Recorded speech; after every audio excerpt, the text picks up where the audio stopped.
Office के बाद घर गया तो मेरी पत्नी मेधा ने दरवाज़ा खोला। वैसे हमेशा ही माँ मेरे लिए दरवाज़ा खोलती थी, लेकिन आजकल माँ घर में मिलती ही नहीं थी।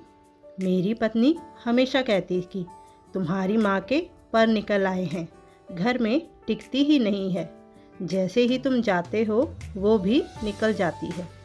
माँ ने अकेले ही मुझे पाल पोस कर बड़ा किया था।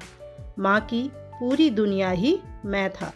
माँ मेरा पूरा ध्यान रखती, बाहर ज़्यादा देर तक मत रहना, बाहर का खाना मत खाना, ऑफिस पहुंचकर फ़ोन कर देना आदि। माँ की हिदायतों का मैंने हमेशा ध्यान रखा, क्योंकि माँ की चिंता को मैं बखूबी समझता था। इसलिए ऑफिस जाकर भी मैं माँ को एक बार कॉल ज़रूर किया करता था। लेकिन कुछ दिनों से मैं देख रहा था कि माँ कुछ बुझी बुझी सी रहने लगी थी और अपने में खोई हुई सी रहती थी। आजकल जब भी मैं ऑफिस से माँ को फ़ोन करता था तो माँ हमेशा कभी अपनी सहेली के घर या कभी घर के काम से बाहर हूँ कहकर फ़ोन रख देती।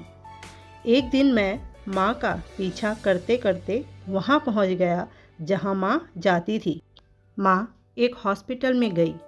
मैं लगातार माँ का पीछा कर रहा था और सोच रहा था कि अगर माँ यहाँ आती है तो इसमें छुपाने वाली बात क्या है। माँ एक वार्ड में गई और दरवाज़ा अंदर से लॉक कर दिया। मैंने खिड़की के पर्दों की ओर से देखा तो माँ किसी 65-70 साल के बुजुर्ग का हाथ पकड़े रो रही थी और वो दोनों आपस में कुछ बातें कर रहे थे। मैं आश्चर्यचकित था कि आखिर ये इंसान है कौन। बहुत देर तक मैं प्रश्नों के भंवर जाल में उलझा रहा। मैं घर वापस लौट आया। मुझे ऑफिस की तरफ से 2 दिन के टूर के लिए अचानक शहर से बाहर जाना पड़ा और मैं माँ से इस बारे में कुछ बात ही नहीं कर पाया। जब घर आया तो माँ की तबीयत बिगड़ी हुई थी। मैंने और मेरी पत्नी ने जी जान से उनकी सेवा की, लेकिन बढ़ती उम्र और अस्थमा की बीमारी के चलते कुछ ही दिनों में भी वो इस दुनिया को अलविदा कह गई। माँ के चले जाने के बाद मैंने माँ की अलमारी खोली, जिसे माँ अपने अलावा किसी को हाथ नहीं लगाने देती थी। अलमारी खोलते ही उसमें माँ और पापा की शादी की फ़ोटो निकली। दोनों बहुत प्यारे लग रहे थे। माँ की डायरी भी वहीं रखी थी, जिसमें वह अक्सर अपने मन की बातें लिखा करती थी। मैंने डायरी खोली तो मुझे उसमें एक खत मिला जो माँ ने मेरे लिए लिखा था। प्रिय रोहित, आज से 30 साल पहले मेरी शादी तेरे पापा यानी दीपक ठाकुर से हुई थी। ससुराल में कदम रखते ही दीपक के माँ बाप को अपना मान लिया था।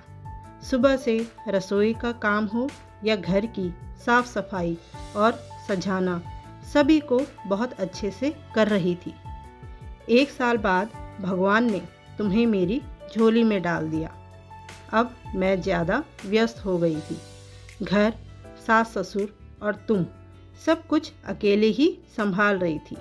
मैं पता ही नहीं चला कि कब तेरे पापा और मेरे बीच अनदेखी दूरी आ गई। तेरे पापा के ऑफिस में काम कर रही माया अक्सर घर आया करती थी, कभी काम के सिलसिले से तो कभी ऐसे ही। उसकी खूबसूरती के जाल में तेरे पापा फंसते ही जा रहे थे। कब वो हमारे बेडरूम तक पहुंच गई मुझे पता ही नहीं चला। एक दिन तेरे पापा और उसने चुपके से मंदिर में शादी कर ली। मैंने और तेरे दादा दादी ने इनको समझाने की बहुत कोशिश की।